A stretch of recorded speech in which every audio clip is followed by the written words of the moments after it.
Judge Harada, Municipal Court Judge here in Renton. You have requested a hearing and you've been summoned here so we can accommodate that request. These are hearings on infractions that were issued by a law enforcement officer or a parking enforcement officer. I'm going to begin to call you forward. As you come forward, if you would please have a seat behind one of the two tables. It doesn't make any difference which table you sit behind. There is a microphone in each one of the tables. The microphone serves to amplify your voice and assist in recording your voice. Since this hearing is recorded, it is necessary for you to speak out loud when you're addressed by the court. Otherwise, we cannot make a record of what happens here. It's not necessary to speak in anything louder than a normal speaking tone. It's not necessary to bend down into the microphone. With regard to how we're going to go forward today, I'm going to ask you, after I introduce the case, whether you admit or deny the allegation. When you say that you admit the allegation, then what you're here for is a mitigation hearing. And what I can do is allow you to testify as to your version of events in hopes that the court will either lower the fine or dismiss the ticket. If you deny the allegation, then that's a contested hearing, and under those circumstances, I place you under oath. I read into the record the affidavit from the police officer, and then I allow you to testify as to your version of events. Once you've testified, then I make a decision. You have to take into consideration, I wasn't there, I didn't see it, but I can take into consideration the sworn testimony of the law enforcement officer, sworn testimony that you provide. I apply some common sense understanding and what's logically consistent with facts. If I find that the facts fall ever so slightly in favor of your version of events, then you prevail and the case is dismissed. If I find it falls ever so slightly in favor of the city's version of events, then the city prevails. Should the city prevail, then you'll be required to pay whatever civil infraction penalty that's been assessed. If you can't afford to pay it off all at one time here today, then you can enter into a time payment agreement with the court.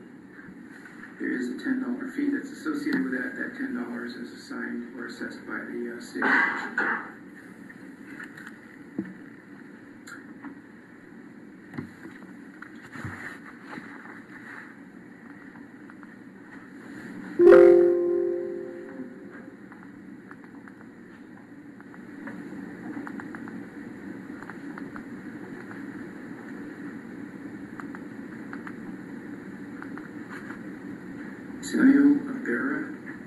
Here is a note.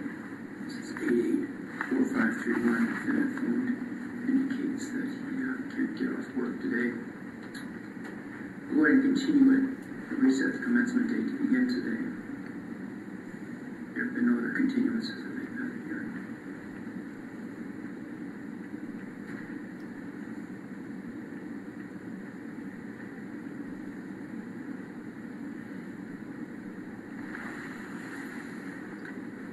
Anthony Albertini,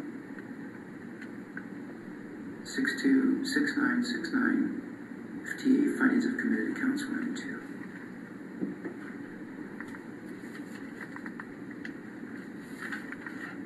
Kayla Davey. You didn't mark it off, sorry. Well, yeah, let's see if we get it. Okay. All right. Chaz Gibson. Chase. This is 778053. Let's have a seat there, sir. There are 3 allegations. First, a vehicle plate not properly attached or missing, operating without insurance, or being able to prove that you're insured, and modified exhaust, alleging that the sound emitted by the vehicle was louder than a factory installed exhaust system. All alleged occurred on August 22, 2015 here in the city of Renton, King County. So sir, let's start with the vehicle plate either missing or not properly attached. Do you admit or deny that allegation? Oh yeah, and I knew it was like that. So I admit to it. And not being able to prove you were covered by an automobile insurance policy, do you admit or deny that allegation? I didn't know it was like that at the time, but yeah, it was my buddy's car, so yeah, I did that too. Alright. And operating a motor vehicle with a modified exhaust, you admit that?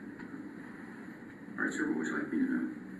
So I talked to the officer, and she gave me 2 tickets within 2 weeks, and so I got the last one dismissed last week, and she told me as long as I could prove that everything, like I have like the insurance paper, like I had my buddy's car had valid insurance when I was driving it, and so it just didn't have the right paper in the car, like it was expired by like 2 weeks, and so I printed out the paper proving that he did have insurance, and then I have pictures on my phone of I took my buddy's car and we put the stock exhaust back on it, and then we put the front plate back on it, and so she said as long as you prove that, I mean, I don't know if that means much to you, but. Alright. So this is what I'm going to do. As to the vehicle plate, I will enter a fine if committed, and I will reduce that to $72. Now let me just say, with regard to the amounts that I reduce, a lot of people think that these traffic tickets are like a big money-making operation for the city. And that's true in some cities where they issue so many traffic tickets it pretty much pays for just about everything in law enforcement. But here in Renton and in most jurisdictions, these traffic tickets are actually more of a liability than they are a benefit. And the reason for that is because most people don't understand that the city of Renton doesn't get to keep the money. Or the average traffic ticket is $124. Of that $124, the state of Washington says we want $72 of it. So at least $52 to pay for hearings, judges, clerks, facilities, law enforcement, maintenance of police vehicles, and so while it may have the appearance that it's a big money-making operation, it really isn't. So when I reduce the ticket to $72, it becomes a wash because the state of Washington comes in and takes that money, and there's none left for the city of Renton. So I won't reduce a $124 ticket to less than $72. Now, if the ticket is for hundreds of dollars, then I can become quite flexible, with the exception of handicap tickets, because there the state of Washington says you can't cut it into more than half, and it's an expensive ticket. It's like $550. So on your plate, since you took care of it, I'm going to reduce that to as low as I will. That's $72. On the insurance, I'm going to dismiss that. And on the modified exhaust, I'll reduce that to $72 as well. All right? You go step forward and sit clerk, please. Who struck you? Would you like to testify? You would have expected. Need that hard. Equipment.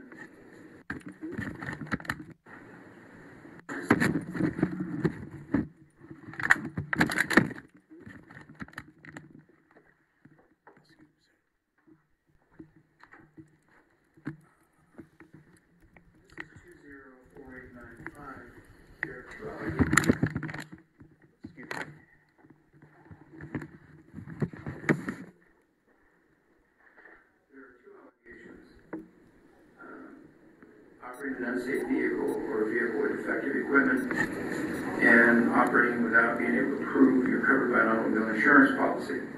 The city is alleging that on July 1, 2015, you're operating a motor vehicle, you're in the city of Renton at the time, the vehicle was either unsafe or had defective equipment, and also that you were not able to prove you were covered by an automobile insurance policy. As to the defective equipment, do you admit or deny that allegation? I wish to ask a couple questions. I'm a little unclear on a couple things, if that's okay. Sure. I don't know if you remember an email that I sent you I don't read emails that are sent to me that are. Okay, someone responded on your behalf. I have copies of them. No, I'm just asking if you remember. But anyways, I've never been served this ticket. I know that the courts says that they've sent it, and I don't deny that they have, but I never got it. And on top of it, my discovery request was ignored that I gave, and I've got copies of that. And I've been done, I feel wrong. I believe that I've been done wrong. Due process, the process of service, a whole 9 yards, and I've tried to communicate with the court staff and everything about it. And, Here's one let me review the document. okay.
All right, so first of all, with regard to the email that you sent, the clerk noted that you had earlier failed to respond to the notice of infraction. And then you contacted the court, and there was a discussion between you and the court regarding being able to get a hearing and waiving the $52 fee.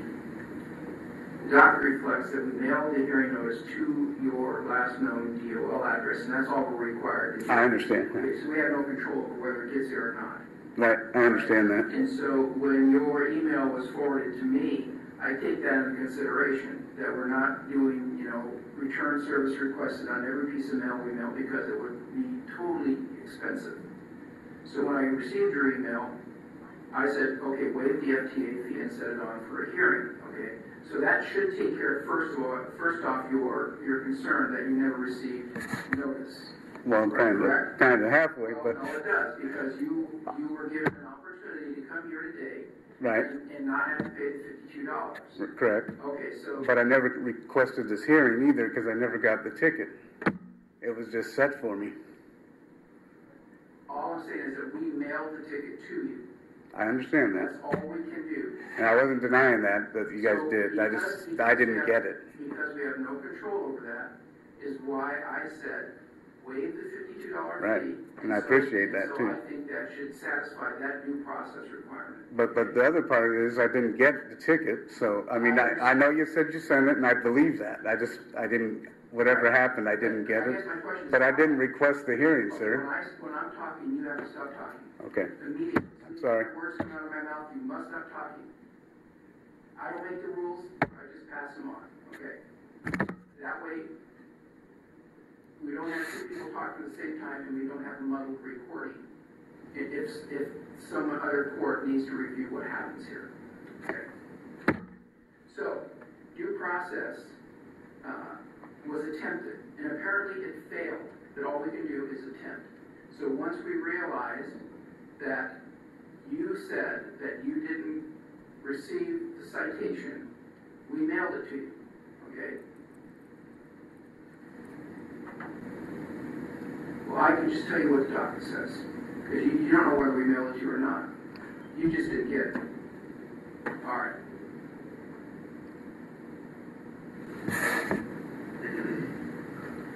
July 2nd, received email from Officer Tolliver stating he marked citation, quote, served on violator, close quote, in error, and needs the court to mail the citation to the defendant. On July 2nd, that very same day, notice of infraction mailed to the defendant with a due date to respond by August 2nd. So we mailed it. Now, whether you got it or not, I don't know. Okay, but we can't be responsible for what happens once we put a stamp on something and put it in the mail. Understandable. So, in terms of due process, we attempted to give you a copy of it. If you didn't get it, we don't have any control over that. That's why you're here today, because when I received your email, said, okay, fine. If you didn't get it, let's go ahead and waive the $52 fee and get it here for a hearing, okay? So, at that point, I don't see how due process has been offended. Now, moving on to your next argument regarding discovery.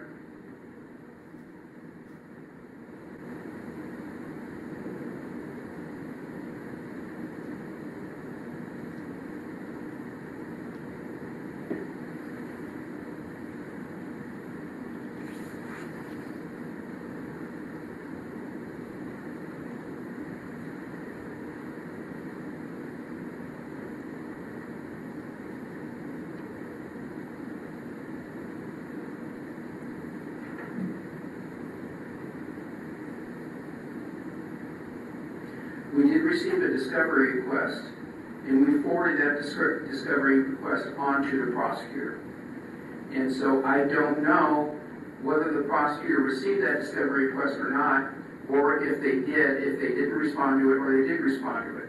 So I'm going to recess today's hearing. I'm going to reset this hearing with the prosecutor here, and they'll have an opportunity to respond to your claim that discovery was not provided to you. Okay. All right? Can I say something?